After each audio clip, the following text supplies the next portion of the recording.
begin today by telling you something about the Boston Tea Party that you might not know. At its core, it was an act of corporate sabotage. Those ships were owned by the British East India Company, the most powerful corporation of its day. The company was tightly connected to the British government, so much so that when it stumbled and found itself teetering on the verge of bankruptcy, Parliament quickly stepped in and passed the Tea Act.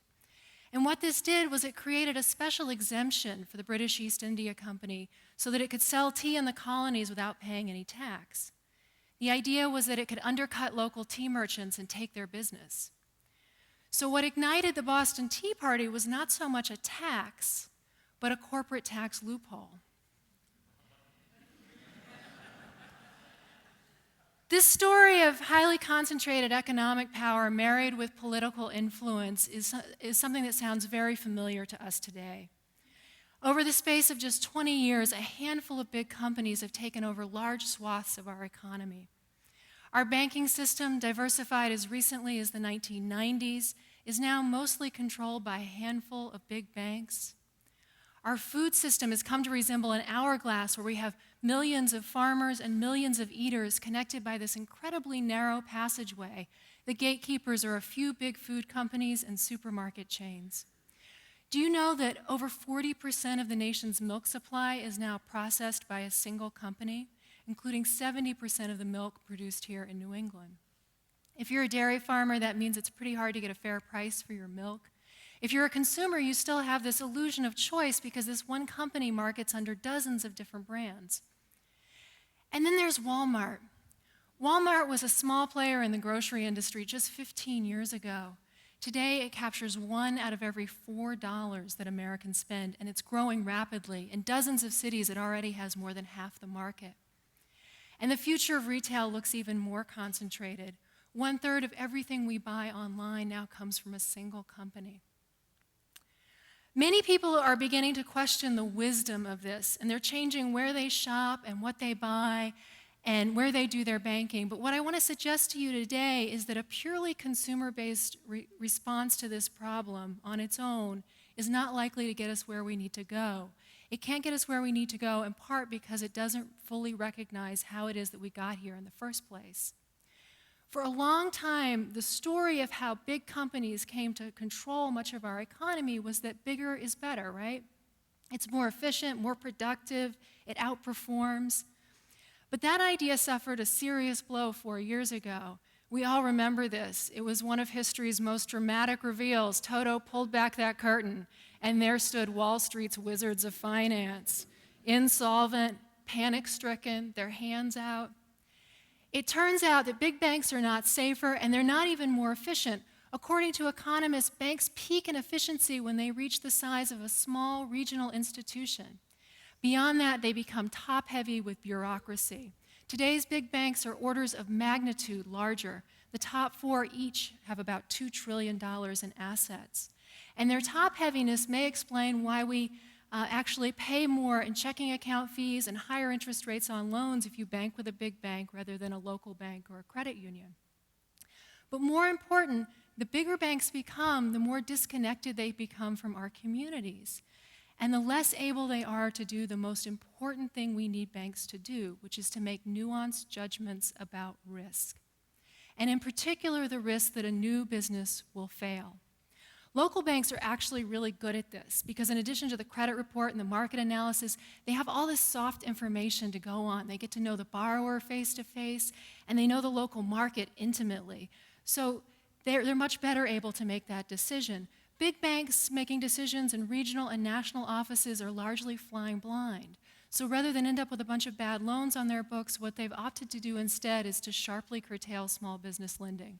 Studies show that regions where bigger banks are more dominant have fewer small businesses and slower job growth than other regions. And it's not just banking. In sector after sector, if you really begin to look, what you see is that consolidation is not serving our interests very well. We know, for example, that small farms produce more than twice as much food per acre as big farms with far less environmental impact. And big box retail once seemed like a bargain. We now know it's costing us far more in lost income. This model has almost single-handedly eliminated large segments of the middle class. Millions of jobs in manufacturing and small businesses are gone, and all we've gotten in exchange are very low-wage jobs working in these stores, jobs that pay so little that many rely on food stamps to get by. Or consider the case of pharmacies. It's pretty hard to find a locally owned pharmacy these days unless you happen to live in North Dakota. Under a unique state law, virtually every pharmacy in North Dakota is locally owned. There are no chains. And by any measure, residents are better off. There are far more pharmacies in North Dakota than in other states, particularly in remote rural areas, and prescription drug prices are among the lowest in the country.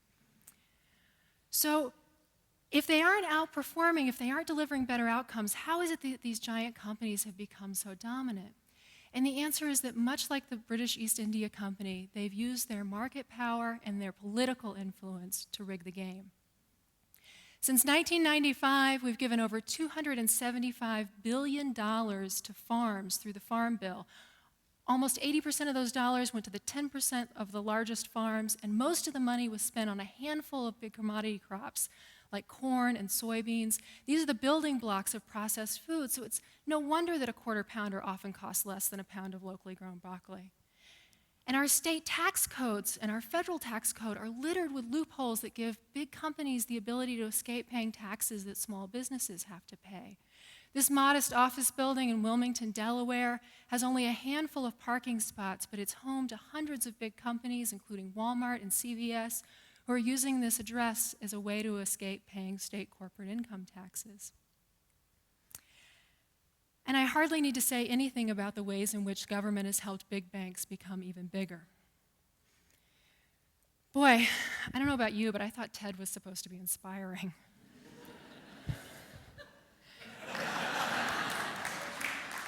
You know, Stanley Kubrick once described his film The Shining as an optimistic movie.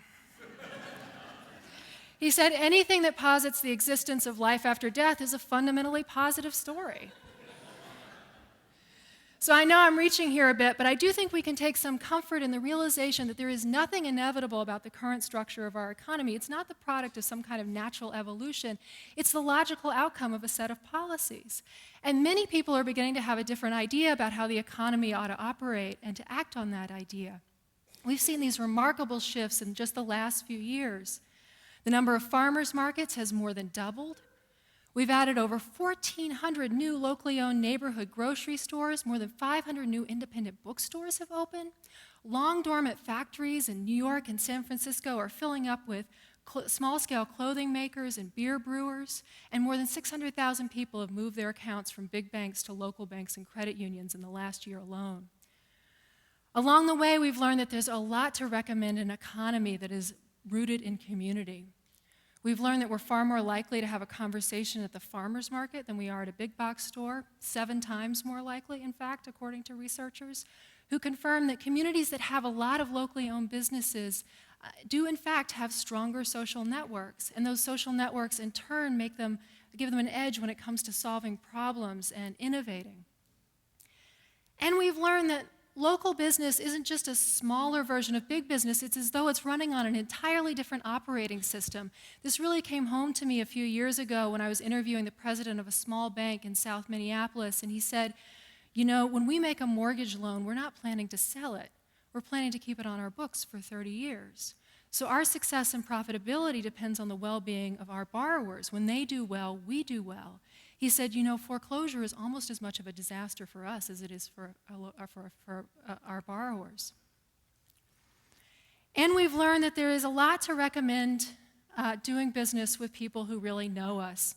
A few years ago, my brother wanted to buy me a book for Christmas, and he lives in Arizona, and there was no local bookstore where he lived. So he went to the website of Longfellow Books, my local bookstore in Portland, and he found the book, and he placed the order. And he had it shipped to South Carolina, where my father lives and where I was planning to spend the holidays. So here's this order. It's coming from Arizona. It's going to South Carolina. It doesn't have my name on it, except my brother has asked that it be gift wrapped and that the card say, "Merry Christmas, Stacy." A few minutes later, his phone rings, and the person says, "This is Stuart at Longfellow Books. I want to thank you for your order. I just had a question about it. Is this book for Stacy Mitchell?" And my brother, surprised, says, yeah, it is. She's my sister. And Stuart says, well, I thought I should let you know that she's already read it.